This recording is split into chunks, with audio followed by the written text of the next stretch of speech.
নারে তাকবীর, আরো জোরে নারে তাকবীর।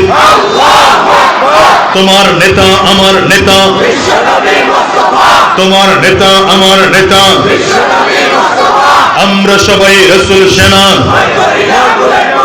আমরা সবাই রাসূল সেনা। নারে তাকবীর, কোরআন সুন্নাহর আলো, কোরআন সুন্নাহ যেখানে, আলেম ওলামা যেখানে, পীর বুজুর্গ যেখানে, দিয়েছি তো রক্ত, দিয়েছি তো রক্ত, রক্তের বন্যায় দিল্লি না ঢাকা, দিল্লি না ঢাকা, দালালি না রাজপথ। আলহামদুলিল্লাহ, الحمد لله الذي أحاط بكل شيء علما. بسكمان وقضى بما يريد حكمة وحكما.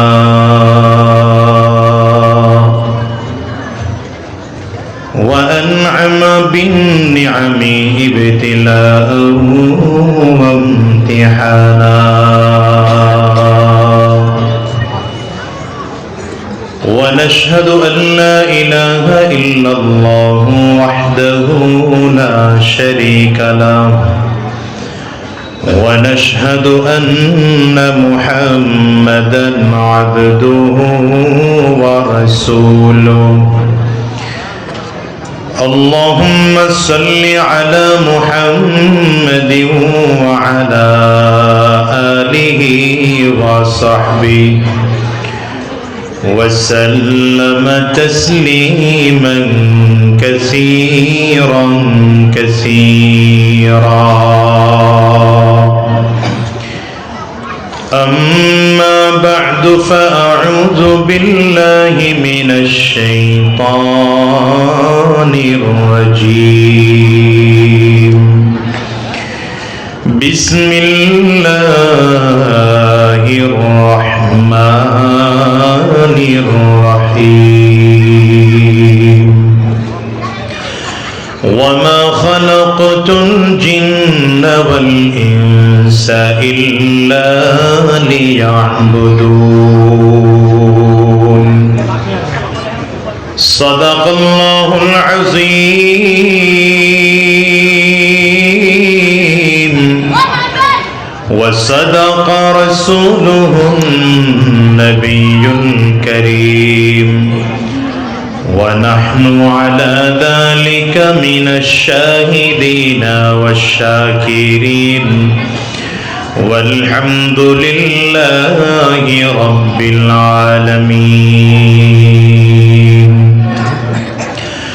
سبحانك لا علم لنا إلا ما علمتنا إنك أنت العليم الحكيم. رب اشرح لي صدري ويسر لي أمري واحلل عقدة من لساني يفقه قولي. لا إله إلا الله. জোরে আওয়াজ দিয়ে জবান খুলে সকলে মিলে লা ইলাহা ইল্লাল্লাহ। সাউন্ডটা আরেকটু বাড়ান, মাইকলা ভাই সাউন্ড বাড়ান। লা ইলাহা ইল্লাল্লাহ, লা ইলাহা ইল্লাল্লাহ, লা ইলাহা ইল্লাল্লাহ, লা ইলাহা ইল্লাল্লাহ, লা ইলাহা ইল্লাল্লাহ লা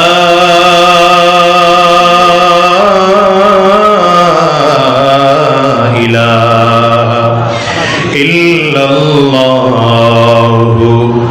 মুহাম্মাদুর রাসূলুল্লাহ। হ্যান্ডবিল নেই, আলহামদুলিল্লাহ।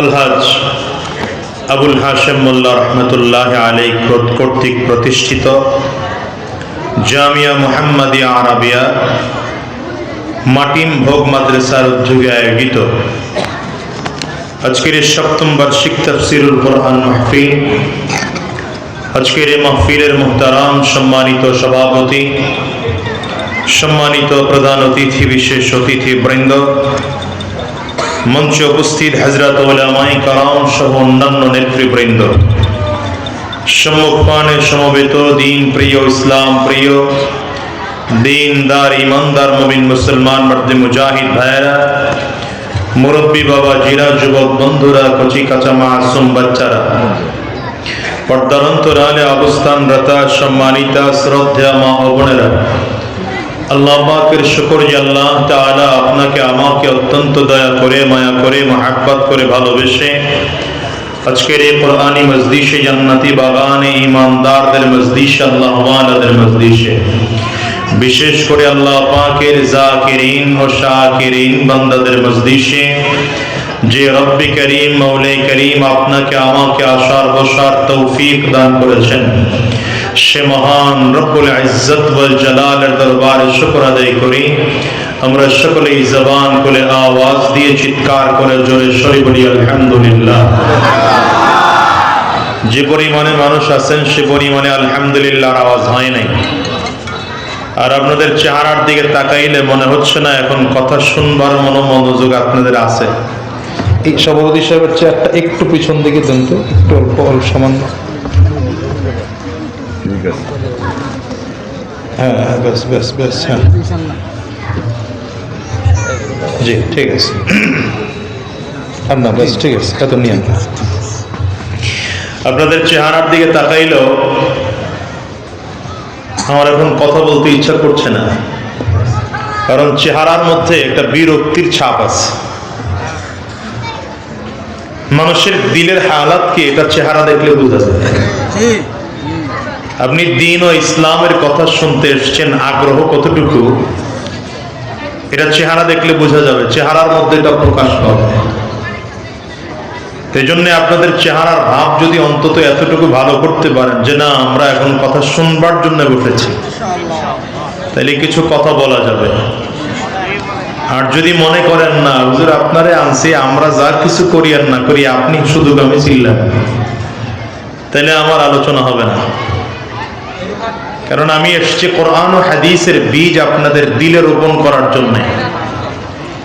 তো দিল নামক জমিনটাকে যদি আপনি কোরআন ও সুন্নাহর বীজ গ্রহণ করার মতো উপযুক্ত করতে না পারেন তাহলে কথা বলা যাবে না। কিছু যুবকের দিকে খেয়াল করতেছে, আমি আরেক দিকে তাকায় বললাম, বসে বসে মোবাইল আলাইহিস সালাম চালাইতেছে। এই যেই সকল যুবকরা এখনো বসে বসে মোবাইল চালাইতেছে, তোমাদের জীবনটা কি মোবাইল দিয়েই যাবে? এই মোবাইলে তো জীবনটারে শেষ করলা, মোবাইল দিয়া জীবনটারে ধ্বংস করে ফেললা। জীবনে আর কত মোবাইল চালাইবা?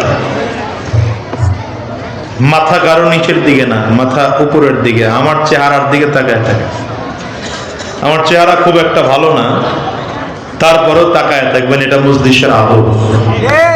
আসতে বলেন কেন? হয় নাই, আরো জোরে বলেন। সবাই মিলে যদি মোটামুটি মনোযোগী হতে পারেন তাইলে ইনশাআল্লাহ কথা বলবো। চেহারার এই ভাবটুকু করতে পারবেন তো ইনশাআল্লাহ? এখনো পুরো ভাব পাই না, জোরে বলেন পারবেন ইনশাআল্লাহ? ছোট আমল করি, বসার থেকে সবাই একটু দাঁড়ায় যায়। স্টেজের আপনারা বসেন, আপনারা সম্মানিত মানুষ, দাঁড়াতে হবে না। প্যান্ডেলে একজনও বসে থাকবো না, নিজ দায়িত্বে প্রত্যেকে দাঁড়াবো। যদি কেউ দাঁড়াতে না পারে তো দাঁড়াতে সহযোগিতা করেন। সবাই দাঁড়াইছেন তো মাশাআল্লাহ, শরীরটা নাড়াচাড়া দেন, ডানে বামে ঘুরেন, বুঝে না কথা, ভালো করে ঘুরেন, মাশাআল্লাহ। এবার হাত দুইটা উঁচা করেন, টান টান করে হাতগুলো উঁচা করেন, একটু নাড়াচাড়া দেন, হাত দুইটা নাড়াচাড়া দেন। এবার জোরে আওয়াজ দেন আল্লাহু আকবার। হয়নি, আরো জোরে আল্লাহু আকবার। জবান খুলে আওয়াজ দিয়ে আরো জোরে আল্লাহু আকবার। এবার আলহামদুলিল্লাহ বলে বসে পড়েন।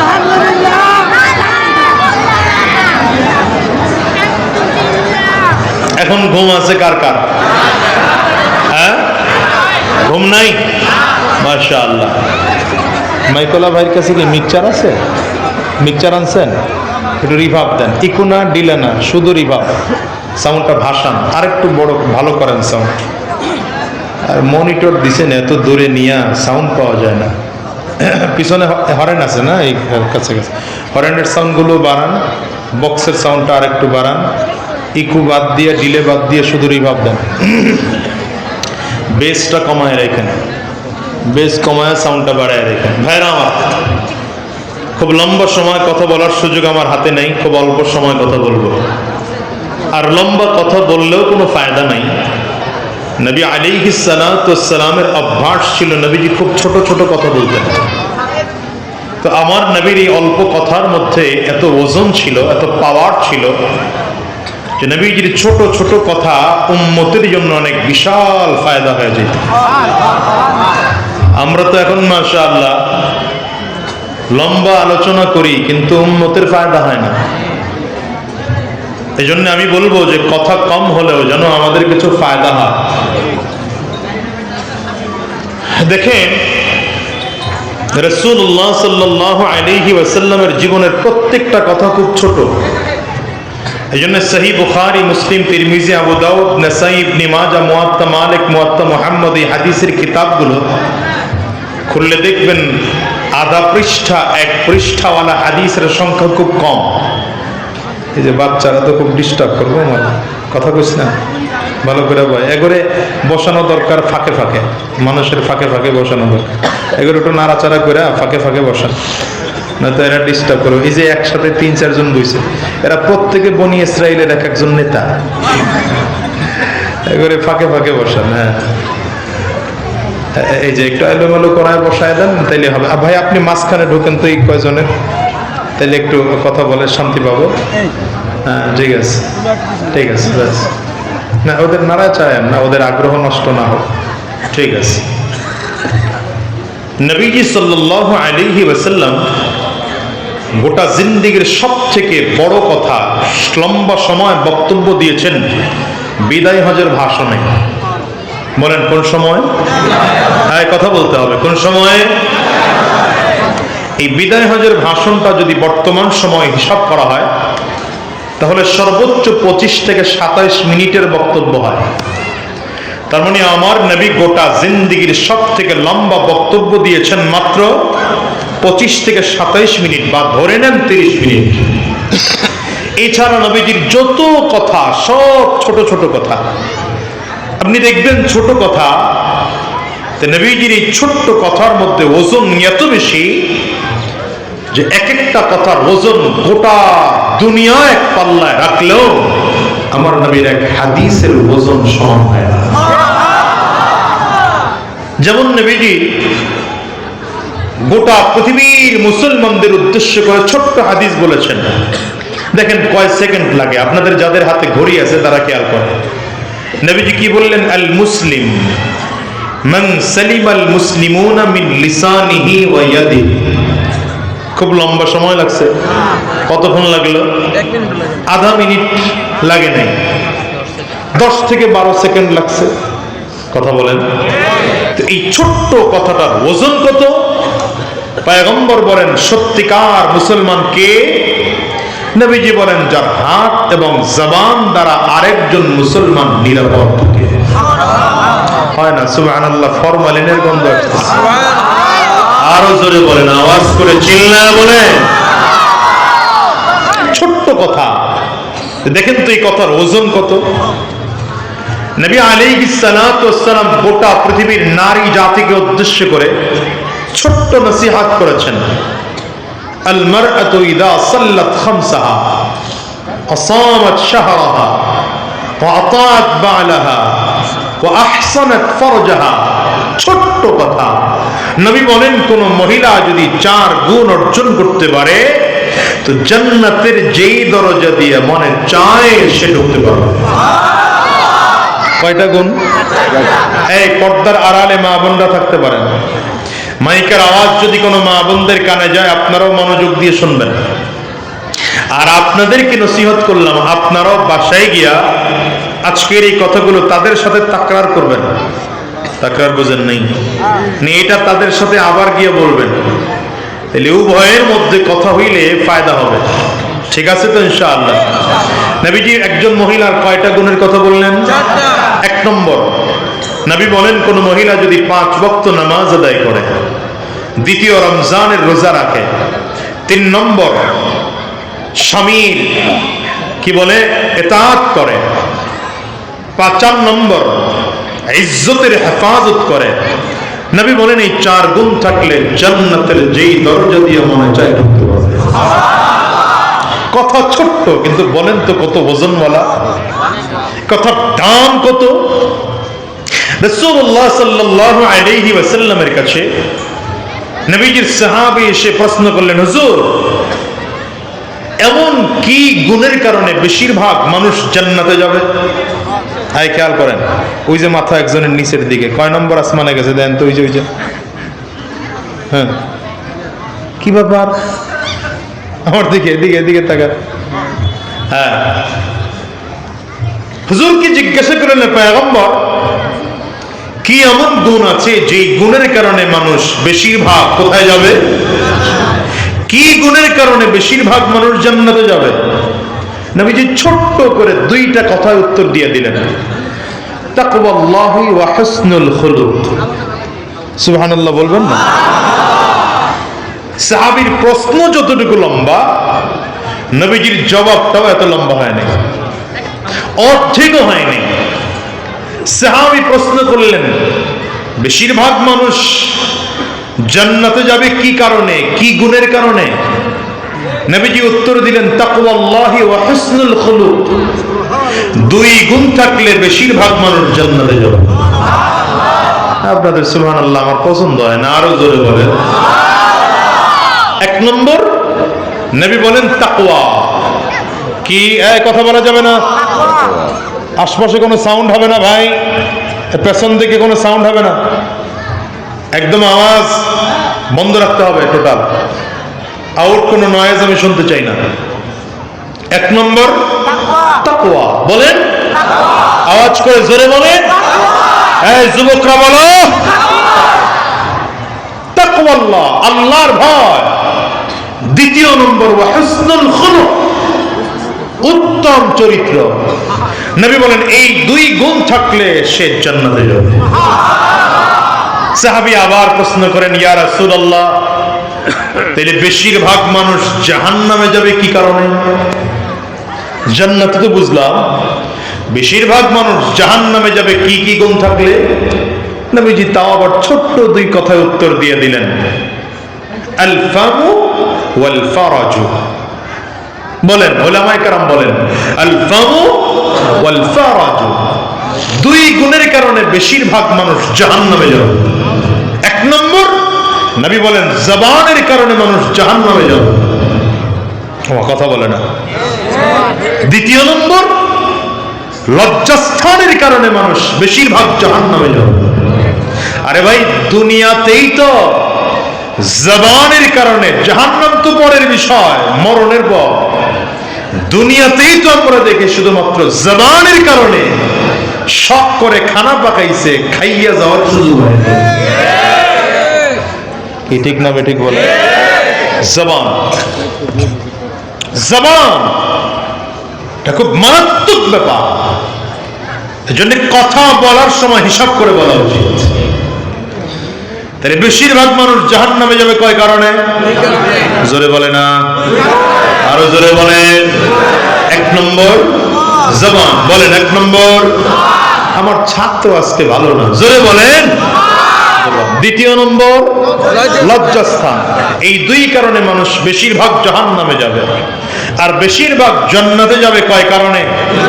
এক নম্বর আল্লাহর ভয়, তাকওয়া। দ্বিতীয় নম্বর উত্তম চরিত্র। কি ছোট্ট কথা, কিন্তু দাম আছে না নাই? এ কথার ওজন কত, এ কথার পাওয়ার কত। রাসূলুল্লাহ সাল্লাল্লাহু আলাইহি ওয়াসাল্লাম গোটা দুনিয়ার মানুষকে লক্ষ্য করে বলেন, মাইয়াযমান লি মা বাইনা লিহইয়াই ওয়া মা বাইনা রিজলাই আযমান লাহুল জান্নাহ। পয়গম্বর বলেন, দুনিয়ার কেউ যদি দুইটা জিনিসের জমিনদার হয়ে যায়, আমি নবী তার জান্নাতের জমিনদার হয়ে গেল। আরো জোরে বলেন। কয়টা জিনিসের জমিনদার হয়? নবী বলেন দুই জিনিসের জমিনদার হয়।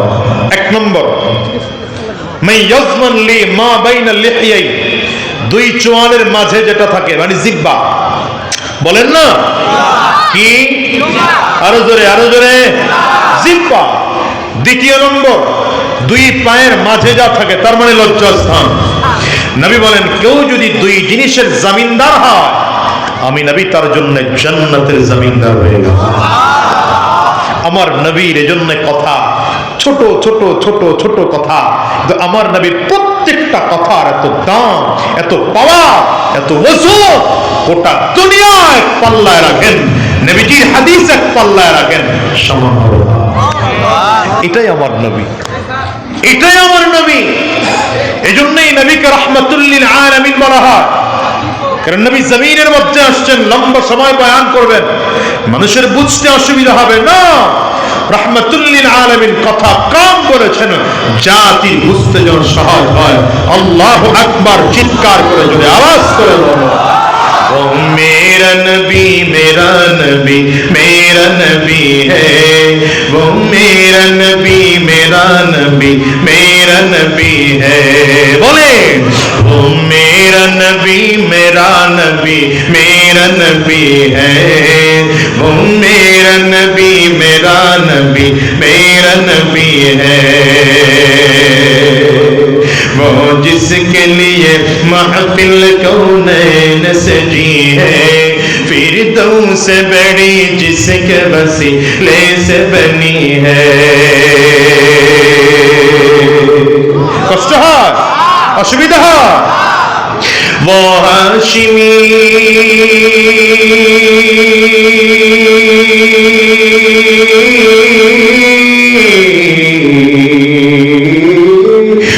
हाशिमी मक्की मदनी युल अरबी है, वो मेरा नबी मेरा नबी मेरा नबी है। बोलो वो मेरा नबी मेरा नबी मेरा नबी है, वो मेरा नबी मेरा नबी मेरा नबी है। अल्लाह का फरमान अलम नशरह लक सदरक, मंसूब है जी से वरफ़अना लक ज़िक्रक। अल्लाहु अकबर চিৎকার করে জোরে বলো। আমার আল্লাহ তাআলা কুরআনুল কারীমে 25 জন নবীর নাম নিয়েছেন। এই সব নবীদেরকে আল্লাহ তাআলা কুরআনে নাম ধরে ডেকেছেন। আদম আলাইহিস সালামকে কুরআনে ইয়া আদম বলে ডেকেছেন। দাউদ আলাইহিস সালামকে কুরআনে নাম ধরে আল্লাহ ডেকেছেন। ইব্রাহিম আলাইহিস সালামকে কুরআনে নাম ধরে ডাকা হয়েছে। ইসমাঈল আলাইহিস সালামকে কুরআনে নাম ধরে ডাকা হয়েছে। ঈসা আলাইহিস সালামকে কুরআনে নাম ধরে ডাকা হয়েছে। मूसा अलैहिस्सलाम को कुरान नाम ধরে ডাকা হয়েছে। নূহ আলাইহিস সালাম কে কুরআনে নাম ধরে ডাকা হয়েছে, কিন্তু আমার নবীকে আল্লাহ তাআলা কুরআনের কোথাও নাম ধরে ইয়া মুহাম্মদ বলে ডাকেননি। ডেকেছেন তো আলাদা উপাধি দিয়ে, তাহা বলে ডেকেছেন, ইয়াসিন বলে ডেকেছেন, কোথাও তো ইয়া আইয়ুহাল মুজাম্মিল বলে ডেকেছেন, কোথাও তো ইয়া আইয়ুহাল মুদ্দাসসির বলে ডেকেছেন। নবীর সাথে আল্লাহ তাআলা কথা বলবেন তো আল্লাহ তাআলা চমৎকার করে বলেন, আলম ইয়াজিদিকা ইয়াতীমান ফাআওয়া ওয়া ওয়াজাদাকা দাল্লান ফাহাদা ওয়া ওয়াজাদাকা সাইলাম ফাআগনা।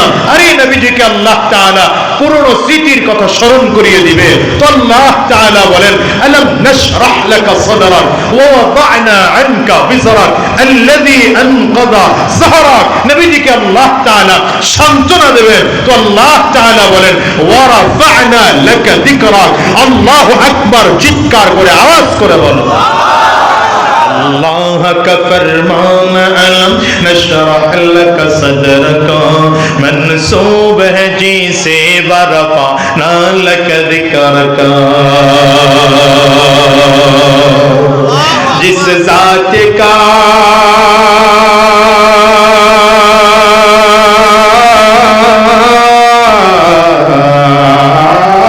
जिस ज़ात का कुरान में भी जिक्र जली है वो मेरा नबी मेरा नबी मेरा नबी है। बोलो वो मेरा नबी मेरा नबी मेरा नबी है। वो मेरा नबी मेरा नबी मेरा नबी है। वो मेरा नबी है। এজন্য বলবো নেতা বানাইবা তোমার নবীকে নেতা বানাও। আস্তে কেন, জোরে আরো জোরে আওয়াজ দিয়ে চিল্লায়া বলো নেতা বানাই তো আমার নবীকে বানাও। আরে তুমি তো মেয়ে এমন একজনকে নেতা বানাইছো নেতার মুখেও দাড়ি নাই তোমার মুখেও দাড়ি নাই, নেতার মাথায় টুপি নাই তোমার মাথায় টুপি নাই, নেতাও সুদখোর তুমিও সুদখোর, নেতা ঘুষখোর তুমিও ঘুষখোর, নেতা হারামখোর তুমিও হারামখোর, নেতা দেশদ্রোহী তুমিও দেশদ্রোহী, নেতা ইসলাম বিদ্বেষী তুমি ইসলাম বিদ্বেষী, নেতা দ্বীনের দুশমন তুমিও দ্বীনের দুশমন, তোমার নেতাও জাহান্নামী তুমিও জাহান্নামী। আবার এই নেতার পক্ষে স্লোগান দাও আমার ভাই তোমার ভাই, আমার ভাইয়ের চরিত্র সাবধান, জীবনেও বলবেন না এই কথা। কারণ পৃথিবীর কোন ব্যক্তির চরিত্র ফুলের মতো পবিত্র হতে পারে না। ফুলের মতো চরিত্র একজনের ছিল, আমার নবীর। বলেন কার ছিল? যার চরিত্রের সার্টিফিকেট আমার আল্লাহ নিজে দিয়েছেন। ওয়া ইন্নাকা লাআলা খুলুকিন আযীম।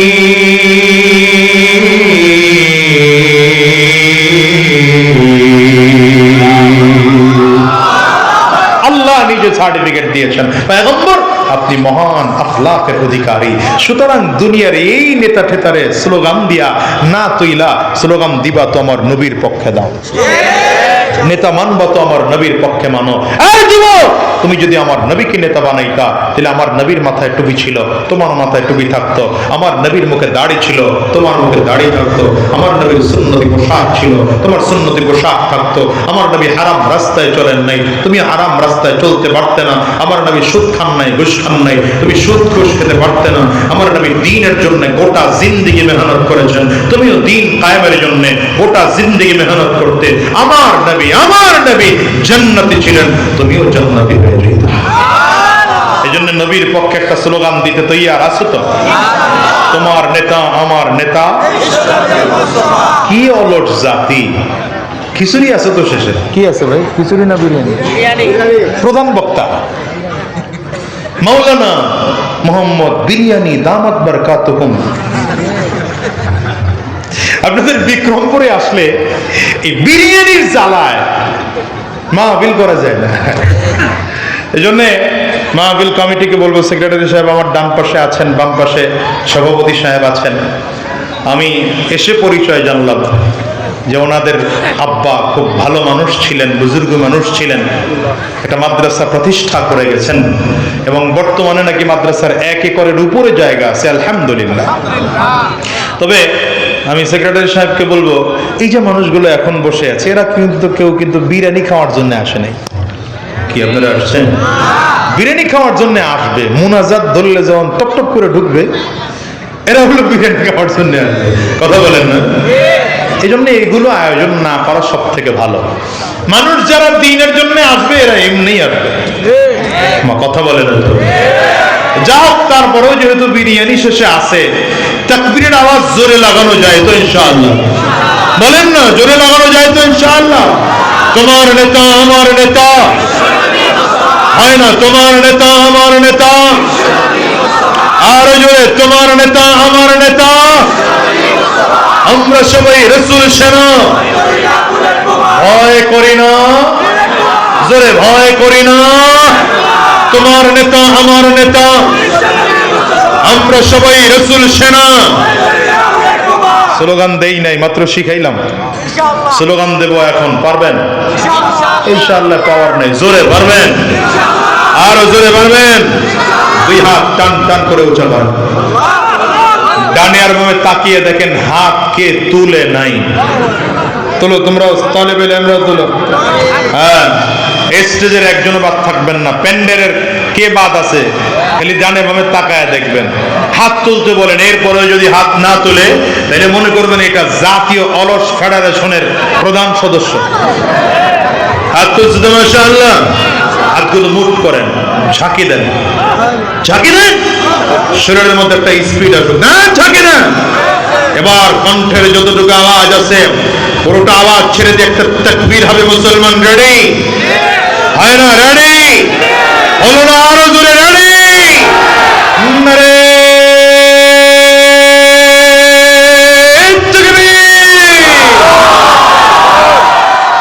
আমগো বরিশালেই তাকবীরের আওয়াজ বেশি হয়, গাড়ি ভাড়া পোষাইলো না, আওয়াজ আরো জোরে লাগবে। দুই হাত উঁচু করে, হাত নিচের দিকে থাকতে পারবেই না, দুই হাত উঁচু করে নারে তাকবীর,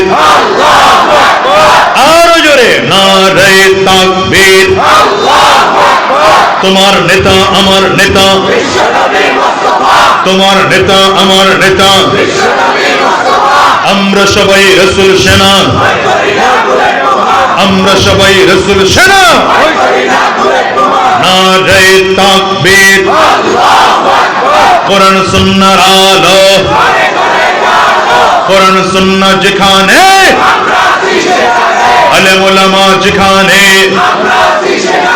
পীর বুজুর্গ যেখানে, দিয়েছি তো রক্ত, দিয়েছি তো রক্ত, রক্তের বন্যায় দিল্লি না ঢাকা, দিল্লি না ঢাকা, দালালি না রাজপথ। ঠিক আছে তো? আবার ইনশাআল্লাহর পাওয়ার কম লাগান, জোরে বলেন। তৈয়ার আছেন তো ইনশাআল্লাহ? ডাক আসলে নেমে যাবেন, কথা বলে না কেন? আমরা মুসলমান জাতি, রক্ত দেওয়া জাতি। 47-এ রক্ত দিয়েছি, ইংরেজরা এদেশ ছেড়ে পালাতে বাধ্য হয়েছে। 71-এ রক্ত দিয়েছি, পাকিস্তানের স্বৈরাচার দেশ ছেড়ে পালাতে বাধ্য হয়েছে। 24-এ আবার রক্ত দিয়েছি, আমার দেশের স্বৈরাচার 17 বছরের স্বৈরাচার পালাতে বাধ্য হয়েছে। প্রয়োজনে আবার রক্ত দেব কোরআন কায়েমের জন্য, ইসলাম কায়েমের জন্য। জালিম পালাবে, ইসলাম প্রতিষ্ঠিত হবে। দুই হাত তুলে বলো ঠিক কিনা? নারে তাকবীর, আল্লাহু আকবার, দিল্লি না ঢাকা, আল্লাহ কবুল করুন, বলেন আমিন।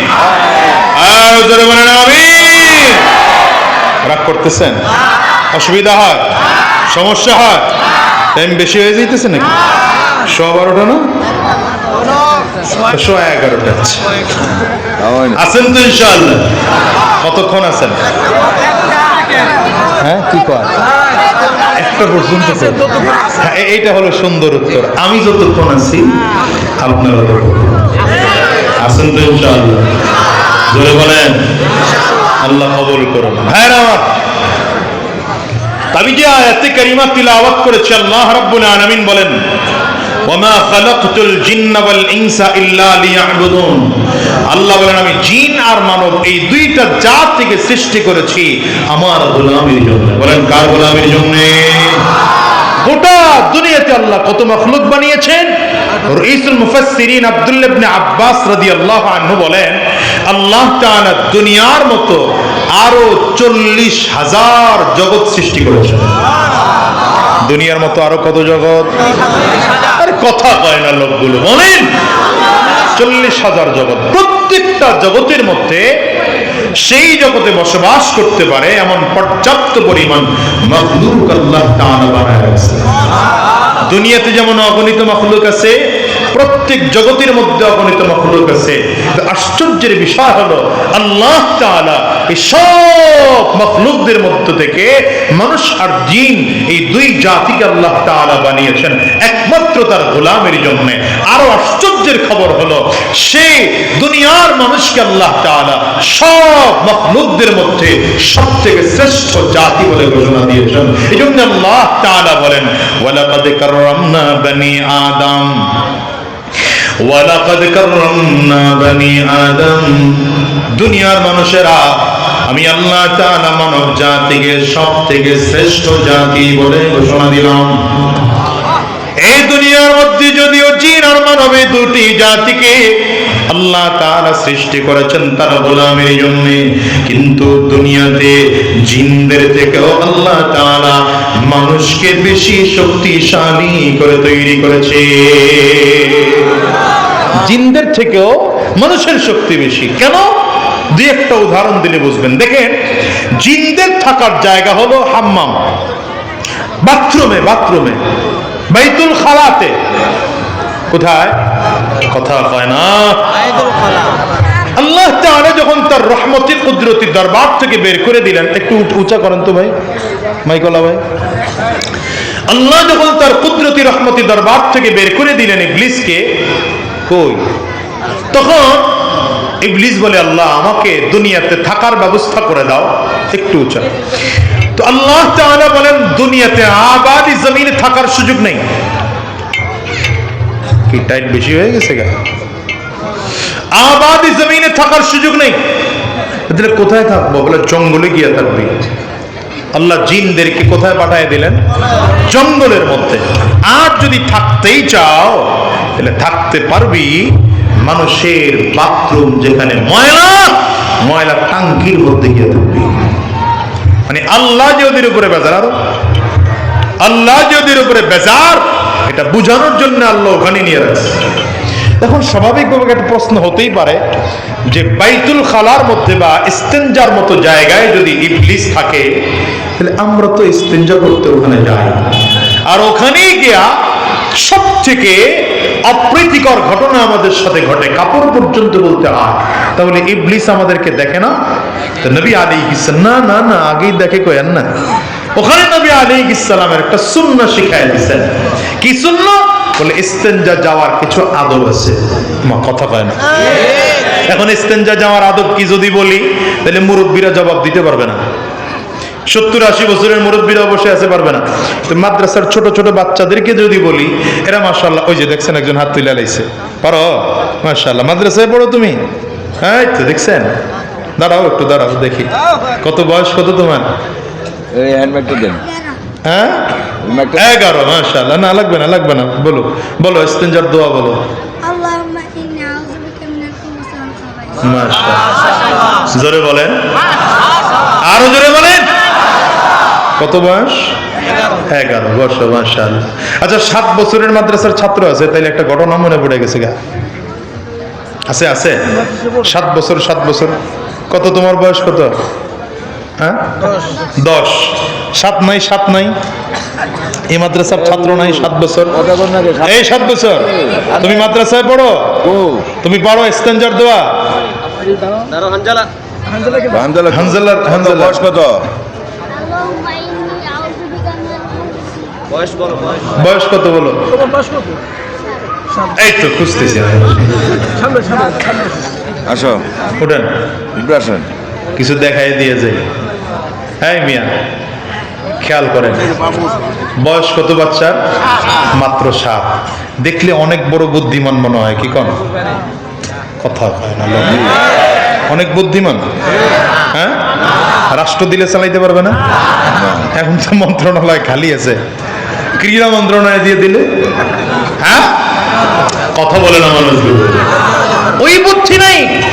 কিন্তু আমি যদি আশ্চর্য ঘটনা আপনাদেরকে শোনাই, নবীজির একজন সাহাবী ছিলেন, মাত্র এই 7 বছর বয়স, নবীজির কাছ থেকে এই বয়সে ইলম শিখার কারণে রইসুল মুফাসসিরিন হয়েছেন। আমি রইসুল মুফাসসিরিন বলার পরে ওলামায়ে কেরাম নাম বুঝালিস, আপনারা বুঝেন নাই, জুয়াইনাডি বুঝেন নাই। বসো, তোমার হলে কথা আছে। বুঝেন নাই কেন? আমার এই দেশের যুবকদের অবস্থা হলো এরা নায়কের নাম মুখস্থ করে, নায়িকার নাম মুখস্থ করে, খেলোয়াড়ের নাম মুখস্থ করে। যদি বলি যে 5 জন নায়কের নাম বলো, 10 জন বইলার পরে বলে হুজুর আরো বলবো। এ বলাবা না করে আসো কেন, কথা কও। যুবক আমার দেশের খেলোয়াড়ের নাম মুখস্থ, কোন খেলোয়াড়ের বাড়ি কোথায়, কে কোন সময় কটা ছক্কা পিটায়, হ্যাঁ সব পারবে। বিয়ের আগে কার বাচ্চা কয়টা হয়েছে তাও জানে। তোমার কথা কস না কেন, কিন্তু ওই যুবককে যদি বলা হয় বলো তো বাংলাদেশের 5 জন আলেমের নাম বলো তো, হা করে তাকায় থাকবে। যদি বলা হয় 5 জন সাহাবীর জীবনী বলো, বলতে পারবে না। 5 জন নবীর নাম বলো, বলতে পারবে না। তুমি কেমন মুসলমান বলো ভাই? এই যুবক বলো কেমন মুসলমান তুমি? সারাদিন তো ফেসবুক চালাইতে চালাইতে জীবন শেষ। মাওলানা ফেসবুক, মুফতি গুগল, আল্লামা ইউটিউব, কি কথা কন না, চ্যাট জিপিটি রহমতুল্লাহ আলাইহি, এগুলো নিয়েই তো সারাদিন থাকো। তোমার কি কখনো মনে চায় না যে এখন তো ইসলাম জানা সহজ, এখন তো কোরআন জানা সহজ, অ্যান্ড্রয়েড মোবাইল আর ইন্টারনেটের গতি বেড়েছে, ইসলাম জানা সহজ হয়েছে। একটু মোবাইলে সার্চ দেই আমার নবীর জীবনী কেমন ছিল। মনে চায় না তোমার কখনো বদরের যুদ্ধ নবীজি কেমন করেছেন, উহুদের যুদ্ধ কি করে করেছেন, নবীজির হিজরত করে মদিনায় কেন যাওয়া লাগলো, নবীজির দাওয়াতি জিন্দেগি কেমন ছিল, নবীজির বিবি কতজন ছিলেন, নবীজির বসবাস জীবন কেমন ছিল, আরে নবীজি কয়দিন না খেয়েছিলেন জানোই তো না তুমি, কোনো জানোই তো না, জানার প্রয়োজনই মনে করো না। তো বলছিলাম এই 7 বছরের বাচ্চা আব্দুল্লাহ ইবনে আব্বাস রাদিয়াল্লাহু আনহু, নাম কি? বলেন বলেন, জোরে আওয়াজ করে বলেন। আব্দুল্লাহ ইবনে আব্বাস রাদিয়াল্লাহু আনহু মাত্র 7 বছর বয়স, বয়স্ক, কিন্তু পাওয়ার কি জানেন? আল্লাহু আকবার, পাওয়ার কি জানেন? নবীজি যখন ইন্তেকাল করেন আব্দুল্লাহ ইবনে আব্বাস রাদিয়াল্লাহু আনহুর বয়স ছিল মাত্র 13 বছর। কত বছর? এই যে পাগড়ি দিলাম, এদের বয়স তো 13-র চেয়ে বেশি হয়ে গেছে কারো কারো। তোমার কত? 13। এই যে মিলছে, তোমার 13? মাশাআল্লাহ, 13তে তো আজকে বাহার লেগে গেছে গা। আর কার কার আছে 13? তোমার কত? ওই যে পিচ্ছির 12। এর কত? কত? 13। এই 13-র অভাব নাই। অবশ্য এই সময়টায় হিফজ বেশি শেষ হয়, কারণ 8-10 বছরে, 8-9 বছরে হিফজ শুরু হয়। যা হোক, নবীজি ইন্তেকালের সময় আব্দুল্লাহ ইবনে আব্বাসের বয়স কত বললাম? তার মানে এই খুব খেয়াল করেন, নবীজি ইন্তেকাল করা শেষ মানে নবীর কাছ থেকে ইলম নেওয়া, কথা কয় না, ইলম নেওয়া শেষ। এই মানুষটা রইসুল মুফাসসিরিন হয়েছেন। রইসুল মুফাসসিরিন মানে বুঝছেন? হুজুররা বুঝছে, আপনারা বুঝেন নাই। এর মানে হলো এই যে এখন আমাদের যাদেরকে মুফাসসিরে কোরআন বলা হয়, আমরা মুফাসসিরে কোরআন না, আমরা নাকিলুত তাফাসির। বড়রা তাফসীর করে গেছেন, আমরা এটা নকল করে করে বলতেছি। কিন্তু তাফসীরের কিতাব যারা লিখেছেন, তাফসীর ইবনে কাসির, সিয়ার সগীর, সিয়ার কবীর, তাফসীর মাআরিফুল কোরআন, তাফসীর মাআলিমুত তানজিল, তাফসীর বাইজাবি, তাফসীর কুরতুবী, তাফসীর কবীর, এই বড় বড় তাফসীরের কিতাব, ইবনে কাসির, এই বড় বড় তাফসীরের কিতাব যারা লিখেছেন, এরা কেউ ছিলেন তাবিঈন, কেউ ছিলেন তাবিঈ তাবিঈন, অথবা এরও পরে এরা যাদের কাছ থেকে হাদিস শিখেছেন, তাফসীর শিখেছেন, গোড়া গিয়া সাহাবী, সাহাবায়ে কেরাম যার কাছ থেকে তাফসীর শিখেছেন, মূল ছিলেন আব্দুল্লাহ ইবনে আব্বাস রাদিয়াল্লাহু আনহু। এই আব্দুল্লাহ ইবনে আব্বাস কত মর্যাদা সম্পন্ন মানুষ জানেন? হযরত ওমর ফারুক রাদিয়াল্লাহু আনহু যখন রাষ্ট্রপ্রধান খলিফাতুল মুসলিমিন, তিনি তো অর্ধ পৃথিবীর শাসক ছিলেন। হযরত ওমর তো নিজের পাশে এমন একটা আলাদা চেয়ার দিয়া, নিজের পাশে আলাদা চেয়ার দিয়া ক্যাবিনেট মেম্বারদের সাথে যখন কথা বলতেন, পরামর্শ করতেন, আলাদা চেয়ার দিয়ে নিজের ডান পাশে আব্দুল্লাহ ইবনে আব্বাসকে বসায় রাখতেন। সব মন্ত্রী কিন্তু ক্যাবিনেট মেম্বার না। ক্যাবিনেট মেম্বার কারা বুঝেন তো? এটা সরকারের একদম স্পেশাল ব্যক্তিত্ব, যাদেরকে নিয়ে স্পেশাল পরামর্শ করা হয়। বুঝেননি কথা? হযরত ওমর ওই মজলিসের মধ্যে কারে নিয়ে বসাইতেন? আব্দুল্লাহ ইবনে আব্বাস রাদিয়াল্লাহু আনহুকে। বয়স কত? না, তখন বাড়ছে। নবীজির ইন্তেকালের সময় 13, তার মানে তখন 17 বছর। তখন বয়স কত? আরে বলেন না কথা। বড় বড় সাহাবীরা, মুরব্বী সাহাবীরা, এরা বলতেন ওমর, আমরা এত বড় বড় সাহাবী, আমাদের মাঝে পিচ্চি বাচ্চাটারাই না আমাগর দূরে রেখে আপনি তার পাশের চেয়ারে বসায় রাখেন। যেমন মনে করেন সেক্রেটারি সাহেব যদি উনি বয়স্ক না হতেন, একজন পিচ্চি বাচ্চা যদি এনে আমার ডান পাশে বসায় রাখতাম, আপনাদের কাছেই না কেমন লাগতো? কথা বলেন। হুজুরের পাশে চেয়ার দিয়ে বসে রইছে। হযরত ওমর রাদিয়াল্লাহু আনহু বলেন, শোনো, তোমাদের বয়স বেশি হতে পারে, কিন্তু আব্দুল্লাহ ইবনে আব্বাস নিজের মাথাটা নবীজির সিনার সাথে ঠেকায়া এই পরিমাণে ইলম শিখেছে, তোমার আমার ইলমের থেকে অনেক বেশি দামি ইলম রয়েছে। কেমনে নবীজির মাথার সাথে সিনা ঠেকাইছে? সিনার সাথে মাথা ঠেকাইলে তো আরেক কথা, আবার বলবো, কথায় কথা বাড়ে। কেমনে কেমনে যেন আলোচনা ভিন্ন দিকে যাইতেছে। মাদ্রাসা তো এই জন্য ওই দিকেই যাইতেছে। আমরা তো ইলম কারে কয় বুঝি না। আব্দুল্লাহ ইবনে আব্বাসের কথা বলি, ওই যে 7 বছরের কথা বললাম, এই 7-8 বছর 9 বছর এই বয়স। নবীজি একবার রাত্রিবেলা ঘুম থেকে উঠছেন, তাহাজ্জুদ নামাজের জন্য বের হয়েছেন। নবীজি ওযু করবেন, ওযুর পানির পাত্রটা হাতের মধ্যে নিয়ে টের পাইতেছেন ভেতরের পানি গরম। বলেন না সুবহানাল্লাহ, বলেন। হাতের মধ্যে পানি ঢেলে খেয়াল করতেছেন আসলেই পানি গরম। আচ্ছা, শীতের দিনে, এই যে শীতের দিনে একটু গরম পানি হইলে ভালো লাগে না? কথা বলেন না।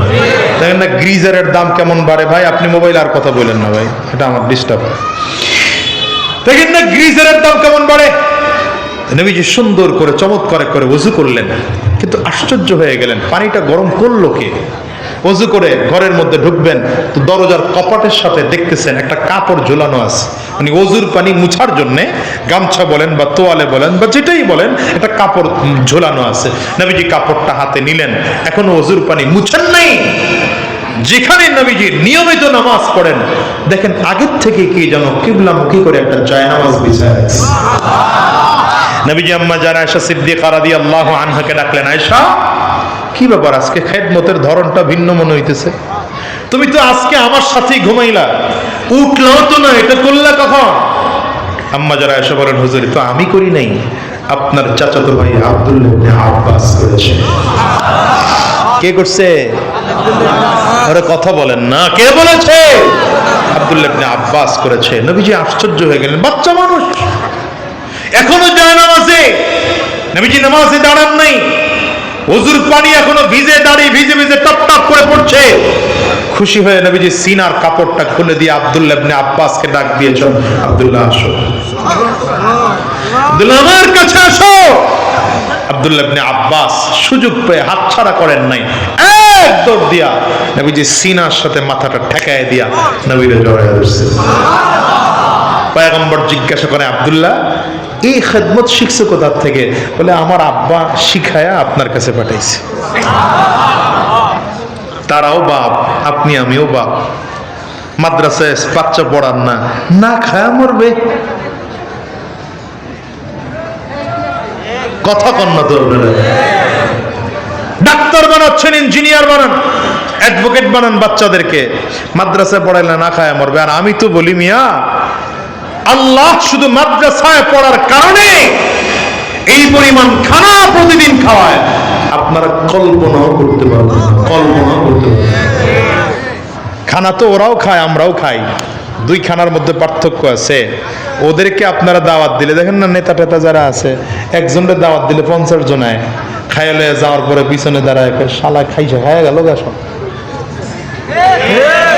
আর আমরা খাইতে না চাইলেও জোর করে খাওয়ায়া যাওয়ার সময় আবার হাতের মুঠে কিছু দিয়া করো, যে এইবার বেশি একটা পারলাম না, আগামীবার প্রোগ্রাম দিয়েন, বাড়ায়া দিমুনি। দুইটার মধ্যে পার্থক্য আছে না? নাই? একটা হলো ইজ্জতের খানা, আর একটা বেইজ্জতের খানা। জোরে বলেন। বাচ্চাদেরকে মাদ্রাসায় পড়াবেন না, আলেম বানাবেন না, কি বানাবেন? ডাক্তার, ইঞ্জিনিয়ার, অ্যাডভোকেট, ব্যারিস্টার বানান, নিষেধ করি না, কিন্তু আপনার বাচ্চাকে মুসলমান বানান। বলেন বলেন বলেন বলেন। আপনার বাচ্চা যদি মুসলমান না হয়, ডাক্তার হয়ে লাভ নাই, মুসলমান না হয় ইঞ্জিনিয়ার হয়ে লাভ নাই, এই মুসলমান না হয় অ্যাডভোকেট হয়ে লাভ নাই, মুসলমান না হয় ব্যারিস্টার হয়ে লাভ নাই, মুসলমান যদি না হয় শিল্পপতি হয়ে লাভ নাই, মুসলমান যদি না হয় তো জাহান্নামী। এই জন্য বাচ্চাদেরকে মাদ্রাসায় দেন। আমি বলছি না যে সব আলেম বানাবেন, সবাই আলেম হয়ে গেলে তাইলে এই দেশের ডাক্তারও তো লাগবে, ইঞ্জিনিয়ারও তো লাগবে, অ্যাডভোকেটও তো লাগবে, কিন্তু প্রাথমিক পড়াটা অন্তত মাদ্রাসায় পড়ায়া। মোতায়েম সাহেব হুজুর কই আছেন না?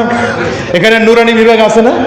নুরানি বিভাগে ভর্তি করায় দেন, 2 বছর 3 বছর মাদ্রাসায় পড়ান।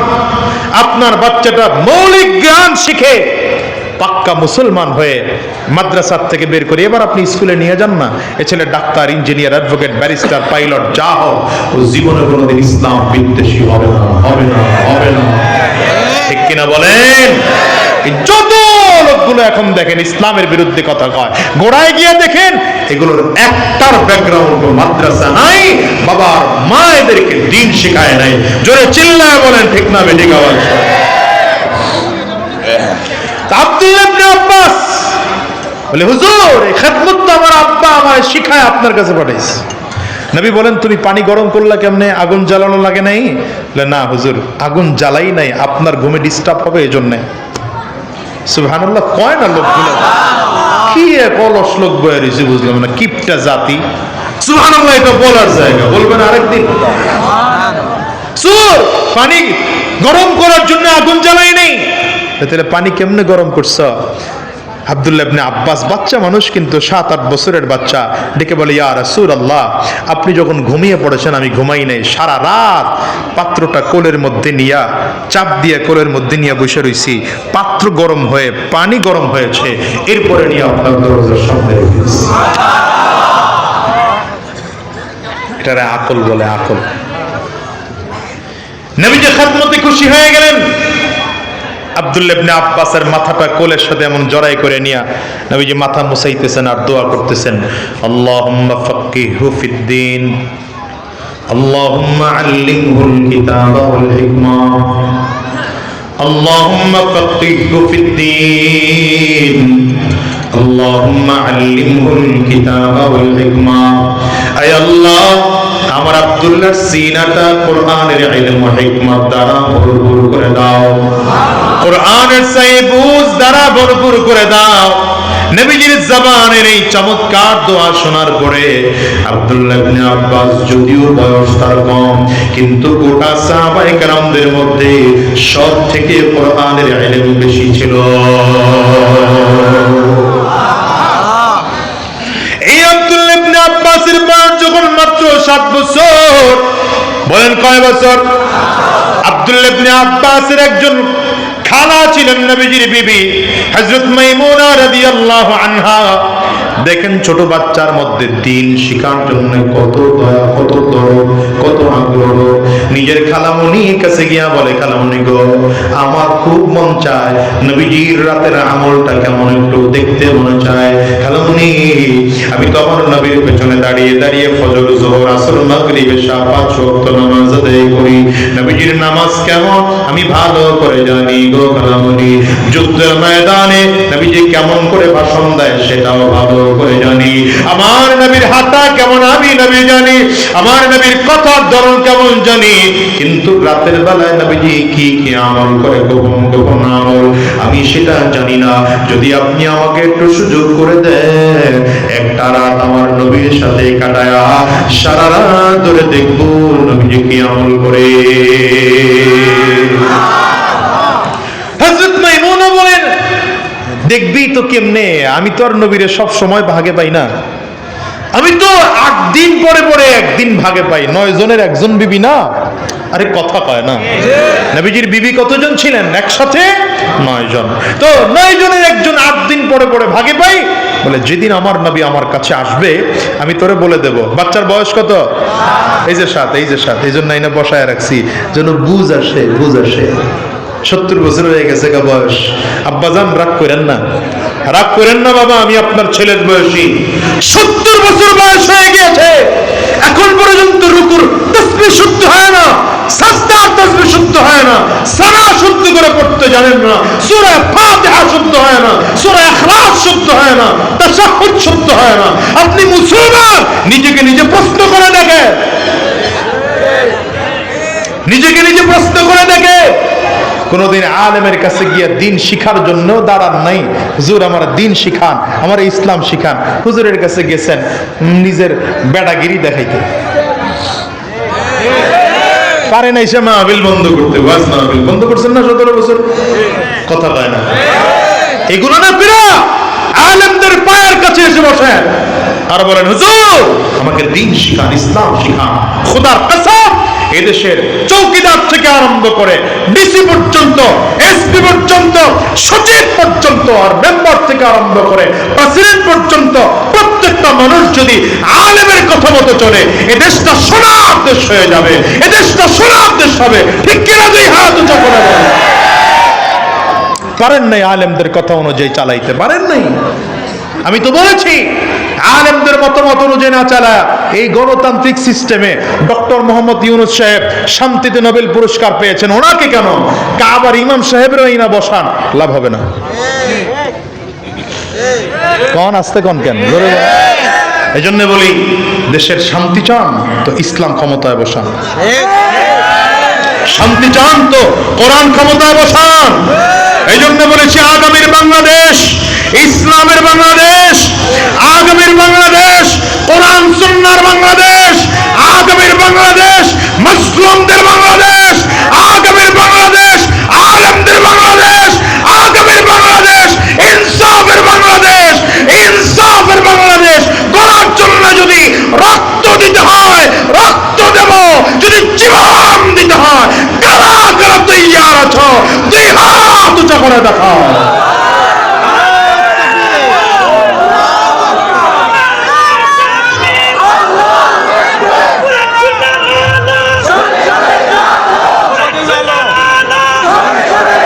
আল্লাহ কবুল করে বলেন আমিন। 7 বছরের বাচ্চা, 7 বছরের বাচ্চা গিয়ে বলে খালামণি খুব মন চায়, রাতে কি আমল করে নবী? আপনাদের কষ্ট হইতেছে? 12টা কিন্তু এখনো বাজে নাই। আমার টার্গেট হলো 12টার মধ্যে শেষ করবো, কারণ যেই তারিখে দাওয়াত দিচ্ছেন তারিখও বার করতে চাচ্ছি না। দেখেছেন? রাগ করতেছেন না তো? আপনাদের অসুবিধা হলে আমার বললেন, আমার কিন্তু তাইলে দ্বিগুণ সুবিধা। ভাইরা আমার, হযরত আম্মা জান মাইমুনা বলেন আমি যেদিন নবীজি আমার ঘরে আসবে আমি তোমারে আগে জানাই দেব। আব্দুল্লাহ ইবনে আব্বাস প্রতিদিন ফজরের নামাজ পড়া গিয়া ডাক দেয় খালামণি আজকে আইব নবী? আজকা না, আবার পরের দিন আজকা। হঠাৎ করে একদিন হযরত মাইমুনা নিজেই ফজরের নামাজ পড়ে ঘরের দরজার সামনে দাঁড়ায় ডাক দিছেন আজকা আয়া করিস। বুঝে নাই, ওয়াজ বুঝার লোক না থাকলে কথা কয়ে শান্তি নেই। টস টস করতে হবে, টন টন করতে হবে কথায়, তাইলে কথা বলে শান্তি পাবে। আজকা, কারণ আজকে নবীজি আসবে, যদি দরকার হয় নবীজির রাতের আমল দেখতে তাইলে আয়া পড়ো। আব্দুল্লাহ ইবনে আব্বাস ওই দিন এশার নামাজ শেষ করা নবীজি ঘরে ঢুকার আগেই আব্দুল্লাহ ইবনে আব্বাস গিয়ে ঢুকে গেছে। নবীজি ঘরের মধ্যে কথা বলা যাবে না, যারা কাজ করতেছেন স্বেচ্ছাসেবকের কোনো আওয়াজ যেন না হয়, সাবধান, আমার কথা বলতে দেন। আর 20-25 মিনিট কথা বলবো, 20-22 মিনিট। হযরত আব্দুল্লাহ ইবনে আব্বাস বাচ্চা মানুষ, নবীজি গিয়া দেখে ছোট এক মেহমান হাজির। আল্লাহু আকবার। কেন আসছে? বলে হুজুর একটা রাত ও আপনার সাথে থাকতে চায়। এখন আব্দুল্লাহ ইবনে আব্বাস বলেন নবীজির ঘরে, রাহমাতুল লিল আলামিনের ঘরে, বিশাল রাহমাতুল লিল আলামিনের ঘরে 3 জন মানুষ, কিন্তু বালিশ একটা। সরওয়ারে দো জাহানের ঘরে বালিশ কয়টা? জোরে বলেন না, জোরে বলেন না।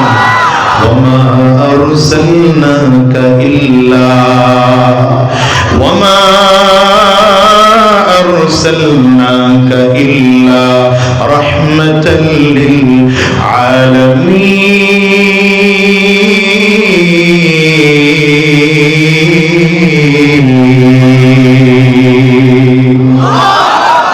রহমতের নবীর ঘরে বালিশ একটাই মাত্র। এই বালিশটা কি দিয়ে বানানো হয়েছে জানো? বাজান শিমুল তুলার বালিশ নয়। এই বালিশটা কিন্তু গার্মেন্টসের তুলা দিয়ে বানানো হয় নাই। খেজুর গাছের ডালাগুলোরে বাড়ি দিয়া চোপড়া বানানো হয়েছে।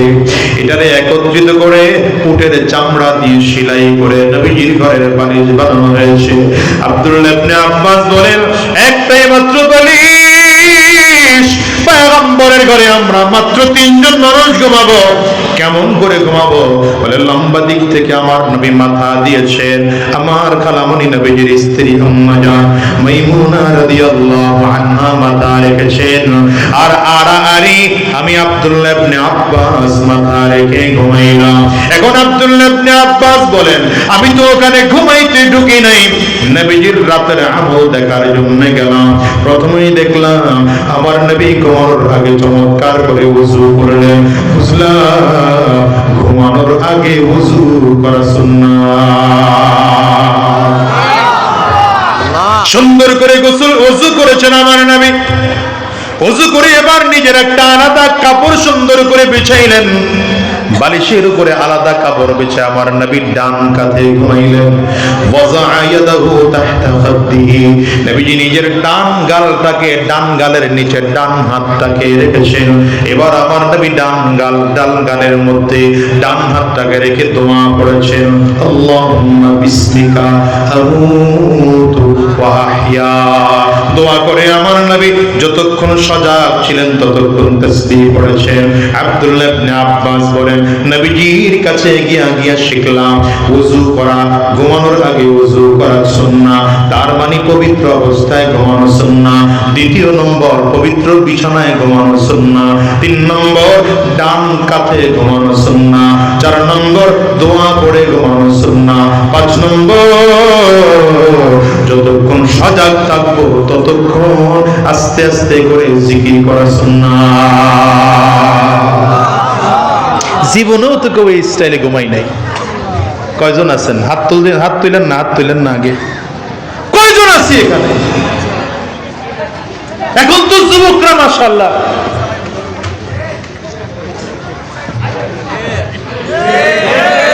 গান দেখে, নাচ দেখে, হেডফোন কানের মধ্যে একটা আছে, টিপতে ফজরের আজান যখন দেয়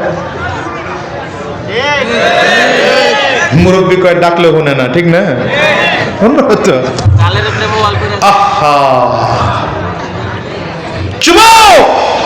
তুমি গান শুনতে শুনতে ঘুমাইলা, সারা রাত যে ঘুমিয়েছ, তোমার আমল নামায় ফেরেশতারা গুনাহ লিখেছে।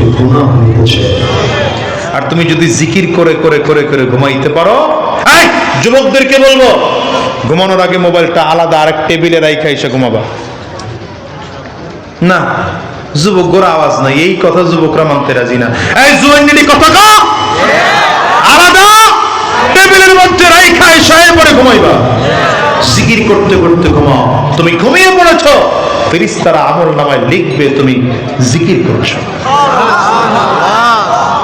আব্দুল্লাহ ইবনে আব্বাস রাদিয়াল্লাহু আনহু বলেন, বাচ্চা মানুষ নবীজি লম্বা ঘুম দিলেন। লম্বা সময় ঘুমায় আমার নবী ঘুম থেকে উঠলেন। এই খেয়াল করেন, এবার আরো মনোযোগী হন, এখানে মূল পয়েন্ট। আব্দুল্লাহ ইবনে আব্বাস বলেন, নবীজি ঘুম থেকে উঠলেন। পয়গম্বর ঘুম থেকে উঠে সর্বপ্রথম কি কাজ করেছেন? বলেন নিজের হাত দিয়ে চেহারাটা মাসাই করেছেন, চেহারাটা মুছে ঘুমের আসর সরিয়েছেন। খেয়াল করেন, এবার আমার নবী ঘুম থেকে উঠার একটা দোয়া পড়েছেন। এবার কোরআনুল কারীমের আয়াত তিলাওয়াত করেছেন। আপনাদের কাছে প্রশ্ন করি, বলেন তো আব্দুল্লাহ ইবনে আব্বাস রাদিয়াল্লাহু আনহু তো সারা রাত বিছানার মধ্যে পিঠ লাগাইলেন, তাইলে আমার নবী ঘুম থেকে উঠে যে নিজের হাত দিয়ে চেহারা মুছলেন কেমনে দেখলেন? তার মানে হলো যদিও বিছানার সাথে পিঠ লাগিয়েছে, কিন্তু সারাটা রাত আব্দুল্লাহ ইবনে আব্বাস চোখের পাতা মিলে ঘুমায় না। এই বাচ্চা মানুষ মাত্র 7 বছর বয়স, দোষ। কিন্তু আব্দুল্লাহ ইবনে আব্বাস রাতের বেলায় নবীজি কি আমল করে এটা দেখার জন্য সারাটা রাত ঘুমায় নাই। এখন আব্দুল্লাহ ইবনে আব্বাস বলেন শিখলাম ঘুম থেকে উঠে নিজের হাত দিয়ে চেহারাটা মুছে ঘুমের আসর সরিয়ে নেওয়া, এটাও আমার নবীর এক সুন্নাহ। ঘুম থেকে উঠে দোয়া পড়া, এটাও আরেক সুন্নাহ। যদি পবিত্র থাকে শরীর তাইলে কোরআনের আয়াত তিলাওয়াত করা, এটাও আরেক সুন্নাহ। আব্দুল্লাহ ইবনে আব্বাস বলেন এবার আমার নবী ওযু করার জন্য চলে গেলেন। আমি আমার নবীর হাতে পানি ঢেলে ঢেলে আমার নবীকে ওযু করার জন্য সহযোগিতা করলাম। রাহমাতুল লিল আলামিন ওযু শেষ করে আসলেন, আমার নবী নামাজের জন্য দাঁড়ায় গেলেন। আমি নবীজির বাম পাশে দাঁড়ায় গেলাম। বলেন তো ইমামের পেছনে মুসল্লি যদি একজন হয় ডান পাশে দাঁড়ায় না বাম পাশে দাঁড়ায়? ডান পাশে দাঁড়ায়। কিন্তু আব্দুল্লাহ ইবনে আব্বাস কোন পাশে দাঁড়াইছেন? বাম পাশে দাঁড়িয়েছেন। হযরত আব্দুল্লাহ ইবনে আব্বাস বলেন বাম পাশে যখন দাঁড়াইলাম আমার নবী নিজের হাত নিয়া এরপরে ডান হাত দিয়া কানটারে ধইরা পেছন দিকে ঘুরায় আইনা ডান পাশে দাঁড় করায় দিয়েছেন। তার মানে বুঝলাম ইমামের পেছনে মুসল্লি যদি একজন হয় ইমামের ডান পাশে দাঁড়াতে হয়। এখন কি করেছেন আব্দুল্লাহ ইবনে আব্বাস? বলেন কয় বছরের বাচ্চা?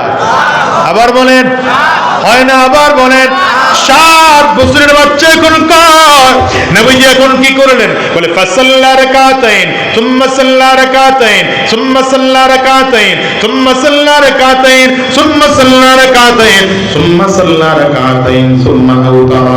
পয়গম্বর এখন 2 রাকাত নামাজ আদায় করলেন, আবার 2 রাকাত পড়লেন, আবার 2 রাকাত তাহাজ্জুদ পড়লেন, আবার 2 রাকাত পড়লেন, আবার 2 রাকাত পড়লেন, আবার 2 রাকাত পড়ে সাথে 1 রাকাত মিলাইয়া টোটাল বিতির সহ 13 রাকাত নবীজি নামাজ দাঁড়ায় দাঁড়ায় পড়ছে। এই নামাজ আব্দুল্লাহ ইবনে আব্বাস বলেন এত লম্বা, আমার নবী নামাজে দাঁড়ায় দাঁড়ায় মাঝে মাঝে এত লম্বা লম্বা তিলাওয়াত করেছেন। আমি আব্দুল্লাহ ইবনে আব্বাস বিরক্ত হইয়া নবীজির কাছ থেকে হাত খুলে ফেলতাম, আবার কিছুক্ষণ পরে গিয়ে আবার দাঁড়াইতাম, আবার নবীজি তিলাওয়াত করতে লাগতেন, আমি বিরক্ত হয়ে যেতাম, আবার হাত ছেড়ে দিতাম, আবার গিয়ে হাত বেঁধে নিতাম। এরপরে আমার নবী যখন রুকুর মধ্যে যাইতেন মাঝে মাঝে আমার নবীর রুকু এত লম্বা হয়ে যেত মনে করতাম মনে হয় আমার নবী আর রুকু থেকে কোনোদিন উঠে দাঁড়াবেন না। আব্দুল্লাহ ইবনে আব্বাস বলেন আবার মাঝে মাঝে এত লম্বা সাজদা করতেন জানাতু আন্নাহু কদ কুবিজা, মনে মনে চিন্তা করতাম মনে হয় আমার নবী জমিন থেকে বিদায় হয়ে গিয়েছে। এত লম্বা সাজদা। মুসলমান ভাইরে ছোট বাচ্চা আব্দুল্লাহ ইবনে আব্বাস যদি দ্বীন শিখার জন্য একটা রাত নবীর সাথে গিয়ে থাকতে পারে, তোমার আমার মধ্যে তো দ্বীন শিখার জন্য এমন কোনদিন আগ্রহ জাগলো না। মাদ্রাসা করা হলো, মাদ্রাসার কোন আলেমের কাছে এসে 1 ঘন্টার জন্য বসে দ্বীন শিখতে পারলো না, নিজের সন্তানটারেও দ্বীন শিখাইতে পারলো না। মসজিদের ইমামদের কাছে গিয়া কোনদিন বলতে পারলো না হুজুর আমার নামাজ এখনো শুদ্ধ হয় না, আমার তিলাওয়াত এখনো শুদ্ধ হয় না, আমার সূরাতুল ফাতিহা এখনো শুদ্ধ হয় না, আমার সূরাতুল ইখলাস সূরাতুল ফালাক সূরাতুন নাস শুদ্ধ হয় না, আমি 2 রাকাত নামাজ শুদ্ধ করে পড়তে জানি না, আমার নামাজটা শুদ্ধ করার ব্যবস্থা করে দেন।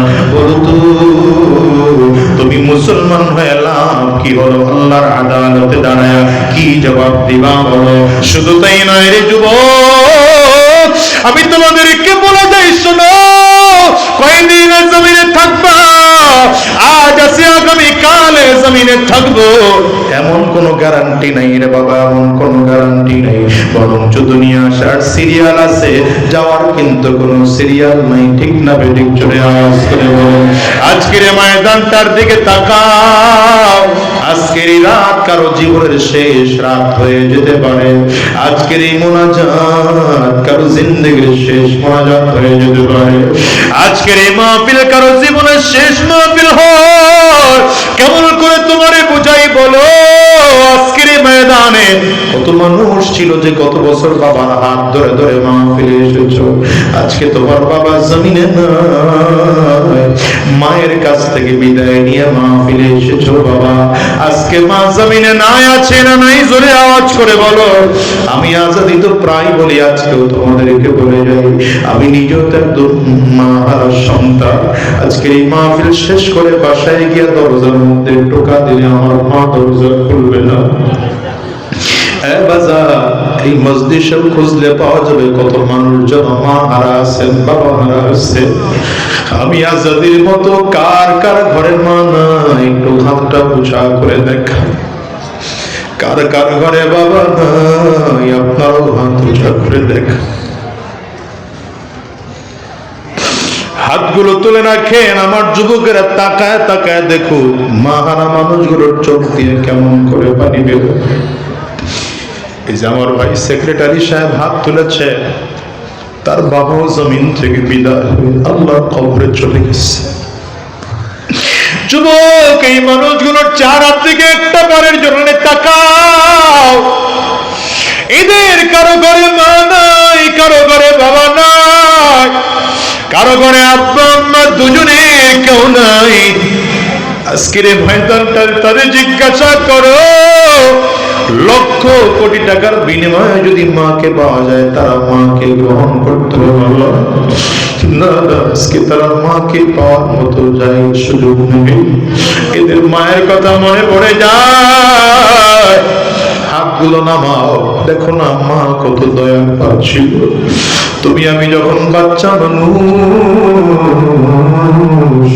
ছোট্টবেলায় মা তোমাকে আমাকে পাশে নিয়ে ঘুমাইল। বাচ্চা মানুষ বুঝি না, বিছানায় পেশাব করে মায়ের ডান সাইডটা ভিজে ফেলেছি। মা সন্তানটারে শুকনা জায়গায় বাম সাইডে ঘোরায়, মা নিজে সেই ভিজা জায়গায় শুয়ে পড়েছে। কিছুক্ষণ পরে বাচ্চাটা বাম সাইডেও বিছানা পেশাব করে ভিজায় দিছে। মা এবার নিজের পিঠটারে ভিজা জায়গায় লাগাইয়া বাচ্চাটারে কোলে করে বুকের সাথে নিয়ে চাপ দেয়। 12 হাত মায়ের কাপড়, পুরোটা কাপড় ভিজে যায়। না না, মা তারপর সন্তানকে ভিজতে দেয় না, কারণ সন্তানটার ঠান্ডা লেগে যাবে। আজকে ওই মা কবরে শুয়ে আছে। বাবার দিকে তাকাও, কত বাবা তোমার আমার আছে, রিক্সা চালক, ভ্যান চালক, ঠেলা গাড়ি চালক। ঈদের সময় বাবা একটা নতুন জামা কিনে না, তোমার আমার জন্য নতুন জামা বাজার থেকে কিনে আনে। ঈদের সময় বাবা সুন্দর একটা জুতা, নতুন জুতা কিনে না, তোমার আমার জন্য নতুন জুতা কিনে আনে। যেই বাবা, ওই বাবা আজ কবরে ঘুমায়, মা কবরের মধ্যে শুয়ে আছে। দেখো তো, লক্ষ লক্ষ মাইল দূরে সন্তান আমেরিকায় থাকে, চাইনিজ, জাপান, জার্মান, ফ্রান্স, মালয়েশিয়ায় থাকে। ইন্টারনেট, টেলিফোন, ফ্যাক্স, ভিডিও কলের মাধ্যমে খবর দেওয়া যায়। কিন্তু মাকে 2.5 হাত মাটির নিচে রেখে আসলো, বাবারে 2.5 হাত মাটির নিচে কবরের মধ্যে রেখে আসলাম। বছরকে বছর হয়ে গেল, আজ পর্যন্ত মায়ের খবর নিতে পারলাম না, বাবার কবরের খবর নিতে পারি নাই। যুবক, হিসাব মিলে দেখো, তোমার আমার পেছনে আজরাইল ঘুরঘুর ঘুরঘুর ঘুরঘুর করে ঘুরে কোন দিন জানি আমার মালিকের আদেশ হয়ে যাবে, আর জানি আজরাইল এসে সামনে দাঁড়ায় যাব। আমি মারা গেলেও কেবল সন্তান আমার খবরের খবর নিবে না। না, আমার সন্তান কোনদিন আমার খবরের খবর নিবে না। সাবধান করে বলে ভাই, ওই কবর কিন্তু বড় ভয়ঙ্কর কবর। বারবার করে ডেকে ডেকে বলো, আনা বাইতুল যুলমা, আনা বাইতুল ওয়াহদা, আনা বাইতুত তুরাব। কবর ডেকে বলে, আমি একা একই ঘর, আমি অন্ধকার ঘর, আমার কাছে সাথী নাই, বাতি নাই, দুনিয়ার কোনো কিছুই নাই। কবর বলে, আমি শুধু চিনি আমল, ভালো আমল করে যদি আসতে পারো আমি ভালো আচরণ করব, আর যদি ভালো আমল করে আসতে না পারো কপাল পড়ার দল। আমি কবর 2 দিকের মাটিগুলো একত্রিত হইয়া এত জোরে চাপ মারব, গুনাহগারের এক পাজরের হাড্ডি আরেক পাজরের মধ্যে নিয়ে পৌঁছায় দেব। অনুরোধ করে যে যুবক, বলো এই দুনিয়ায় কয়দিন বাঁচবা? তোমার আমার সামনে তাকায় দেখো, কত মানুষ জমিন থেকে বিদায় হয়ে যায়, তাকায় দেখো না। কত মানুষ ট্রাকে অ্যাক্সিডেন্ট করে মারা যায়, কত মানুষ নদীর মধ্যে ডুবে মারা যায়, কত মানুষ হার্ট অ্যাটাক করে মারা যায়। এই তো 2 দিন আগে আমাদের খুব প্রিয় মানুষ ওসমান হাদির গুলি করে তাকে জমিন থেকে বিদায় করার পায়তারা করা হলো। কলিজা ভরে দোয়া করো, আল্লাহ যেন আমার এই ভাইটারে হায়াত বাড়ায় দেয়, সুস্থতার জীবন দান করে। দেখো ওই যে গত অল্প কিছুদিন আগে উত্তরা মাইলস্টোন স্কুলের কাছে গিয়ে বিমান ধ্বংস হলো, আগুনে শত শত বাচ্চারা জমিন থেকে বিদায় হয়ে গেল। রাস্তার পারে দাঁড়ায় দেখেছি মা চিল্লায় বাচ্চা চললে কাঁদে আর বলে আমার বাচ্চা কই। সকালবেলা টিফিন নিয়ে বের হলো, এখন আমার বাচ্চাটা জমিন থেকে বিদায় হয়ে গেল। এটার নাম দুনিয়া, বেশি দুনিয়া থাকতে পারবো না।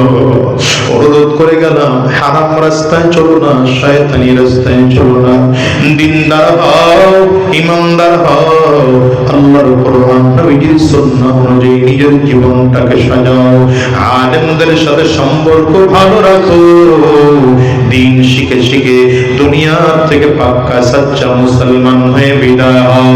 আর আমার মালিকের কাছে ওয়াদা করো, আল্লাহ যতদিন এই জমিনের মধ্যে থাকবো আর শয়তানি রাস্তায় চলবো না, হারাম রাস্তায় চলবো না। মালিকের কাছে চিল্লায় কাঁদো, কারণ আল্লাহ তাআলা প্রথম আসমানে এসে প্রতি রাতের শেষ ভাগে ঈশা বান্দাকে ডাকতে থাকেন, আলা মিন মুস্তাগফিরিন ফাগফির আলা, আলা মিন মুস্তারজিকিন ফারজুকা, আলা মুবতালিন ফাউআফিয়া। এই বান্দা কি আছো মুসিবতের মধ্যে, আমি আল্লাহর কাছে বলো, আমি আল্লাহ তোমার মুসিবত দূর করে দেব। কি আছো অভাবগ্রস্ত, আমি আল্লাহরে বলো, আমি আল্লাহ তোমার অভাব দূর করে দেব। কি আছো গুনাহ করে ফেলেছো, আমি আল্লাহরে বলো, আমি আল্লাহ তোমার গুনাহ মাফ করে দেব। এই জন্য মালিকের কাছে চোখের পানি গুলো ফেলে রাতে অন্ধকারে দাঁড়ায় যাও, 2-4 রাকাত নামাজ আদায় করে যায় নামাজের মধ্যে হাত তুলো আর বলো, আল্লাহ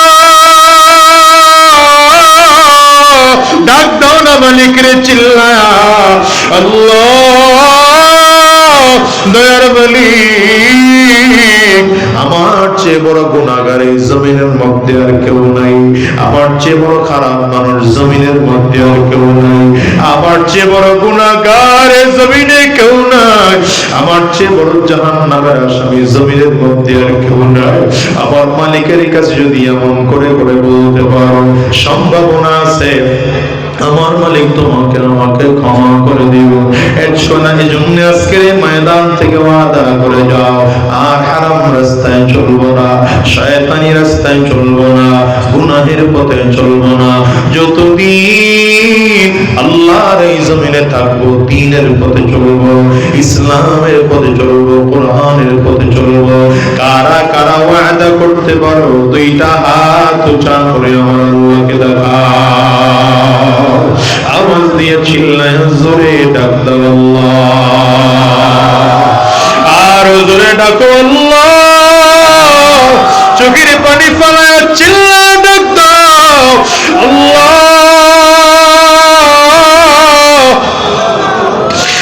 ডানিয়ার ভাবে তাকাও, তাকে দেখো না কোন মানুষটার চোখে পানি, ওই মানুষটার দিকে তাকায় নিজেকে নিজে ধিক্কার মারো, আর চোখের পানি ফালা মালিকের জোরে ডাক দাও না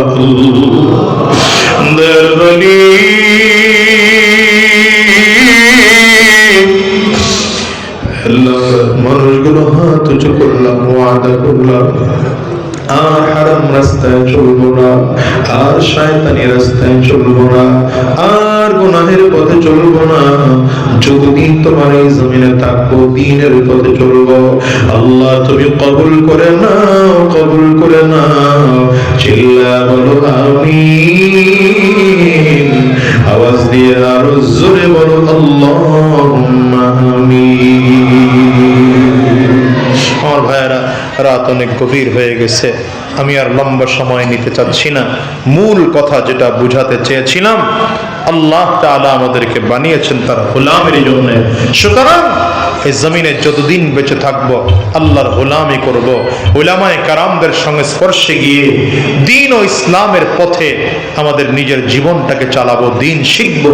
আল্লাহ আমাদের তৌফিক দান করুন, আমিন।